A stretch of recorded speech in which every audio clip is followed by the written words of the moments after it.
My best friend and partner for around 3 years cheated on me, again. Sorry for the long rant story. I'm hurting very terribly as some of this just happened a couple days ago. I want to give a little background on our relationship. We were open during both of these events, but as long as we talked to each other about it, it was okay to go on dates with other people as long as we met each other's needs. Not a single time through our relationship did she choose to take advantage of the open relationship by telling me about her feelings. She chose to do it behind my back instead, as well as I never found someone I wanted to sleep with or spend time with aside from her romantically, so I never even really thought about pursuing someone else. The first time it happened, we were on a road trip and I drove her about 12 hours to see her friend. We drank a bit and he followed her into the bathroom. We were at his place and so I thought he was just going into his room, otherwise I would not have let that happen, but anyways, they kissed. I was pissed, but I was willing to work on the relationship and let a kiss be just that. We lived more than a 12-hour drive away. She deleted his number, blocked it, and cried and apologized to me profusely. I was able to gain trust back in her for a long while. That was about a year and a half ago. We went on a longer road trip and camped for the most part.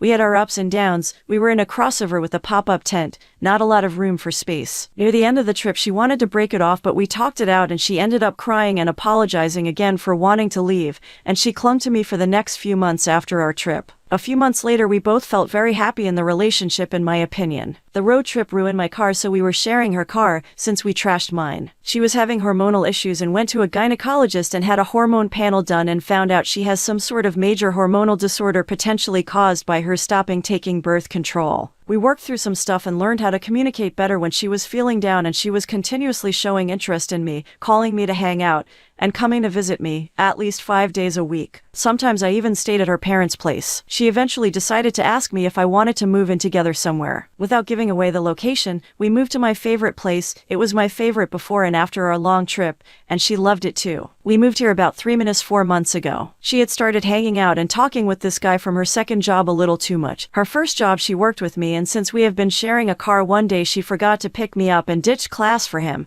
She goes to school online since we moved. I didn't get mad at her. She told me his name and that they were just friends. I dropped it. I fully 100% trusted her. But I told her I wanted to meet her friends if she was going to spend so much time with them. I never got to meet him except for in the following ways. A few weeks later I went on a hike with the car and she was going to walk home. Well, she forgot her keys and I had locked all the windows at the time because we were having some issues with the homeless population in our area. Before she left for work I made sure to ask her if she had my keys so she could get in the apartment. Well, my hike took way longer than I thought, and when I came down I got a text from her saying she was locked out and upset. She had been out there for 7 or 8 hours by the time I finished. She said she went to go smoke, up at one of our favorite overlooks, within walking distance from the apartment. I called her to make sure she was okay and she said she was hanging out with a friend. When I told her I loved her on the phone and said I'd see her soon, she said okay and hung up the phone. I absolutely fucking knew something was up, so I drove down from my hike and I drove to the overlook. I caught them there hugging and kissing each other. I regret some of the following things I did. I started yelling at her, didn't say a thing to him. A few minutes later we got in the car and we drove off. I drove a little erratically and I scared her a bit, not on purpose, I was just upset.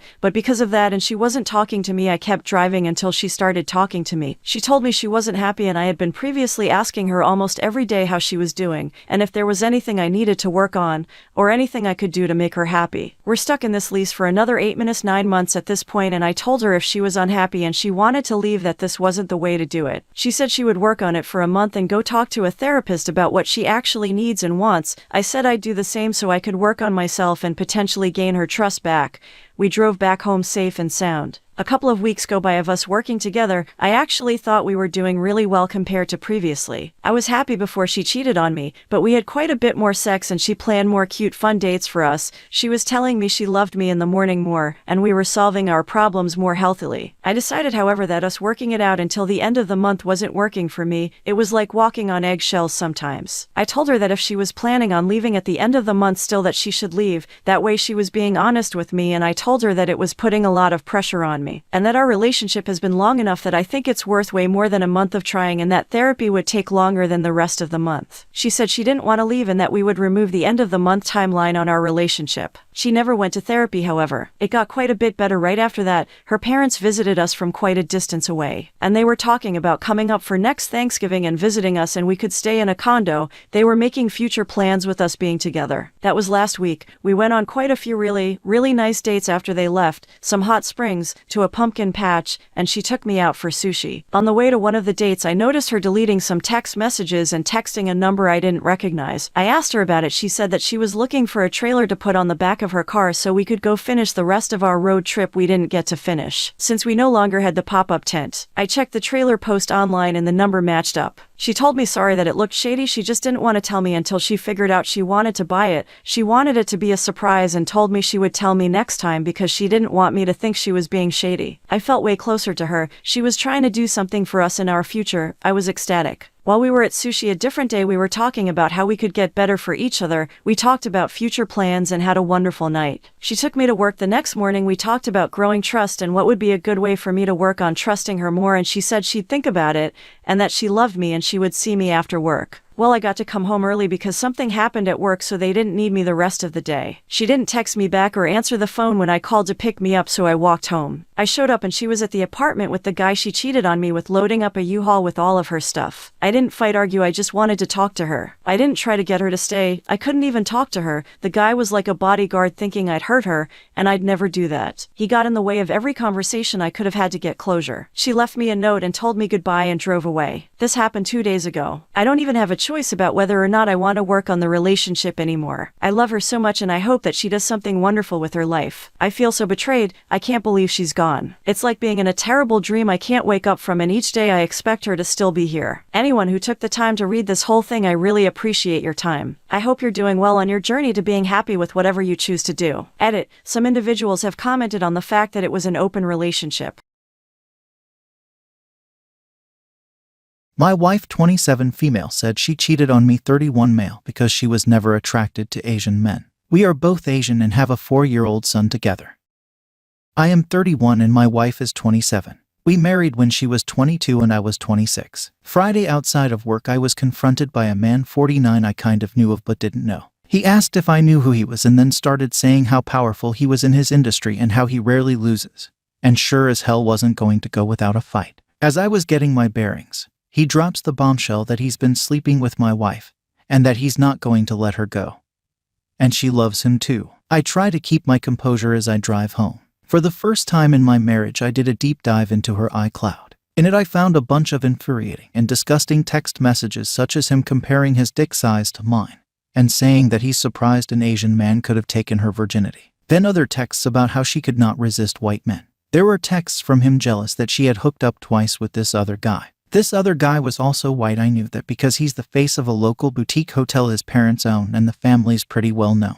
The earliest text message that showed infidelity was a ruse conversation with someone she met at a party who asked if he should book a hotel room. He sent over selfies and he was this actor type. The worst part is her thanking him for really expensive gifts, and I realize she probably has a secret bank account somewhere. I go and pick up my son and send him to his grandma's. My wife comes home and I confront her. She starts crying and saying that I'm the only man she's ever loved, that I was the father of her kid, and that she had built a home with me, and that she doesn't regret marrying me. It was the happiest day of her life. I said that these text messages are absolutely disgusting and are tearing me apart. She first tried to say that he initiated most of those conversations, and the context of the messages was skewed. I asked what the heck that even meant. She paused for a long moment and said that he made her feel desired, that a lot of these guys loved all her features and would say they were so obsessed with her that they literally love any woman that looks remotely like her, and that they continued to influence various promotions and helped her network and increase her earnings astronomically. Then she broke down and admitted that she was never physically attracted to Asian men, and that she was never attracted to me. And throughout the marriage, she became even less attracted to me, and that the only people she felt sexually excited about have been white. And that was the main reason she cheated, and feels it hard to resist white men. But then she said that we work better together as a team, and we have a son to raise. She said I would be ruining his life if I put him through an ugly divorce and I would only see him part of the time. What do I do? She said she can't help what she is attracted to. We usually have sex at least once a week and I'm satisfied with regular sex, and thought she was too. But it burns me that it was probably duty sex all along. Another problem is that her affair partner, she confesses, says he wants to have a kid with her, and be a family with her, that he'd give her a better life and that he wasn't going to let her go, and that he was persisting and always was with her on business trips. She confessed that she did feel some kind of passion with him that's addicting and sometimes imagines the what-ifs. Our families know each other and our friend circle is also very much established. I'm totally unprepared for the humiliation of roller coaster of emotions ahead.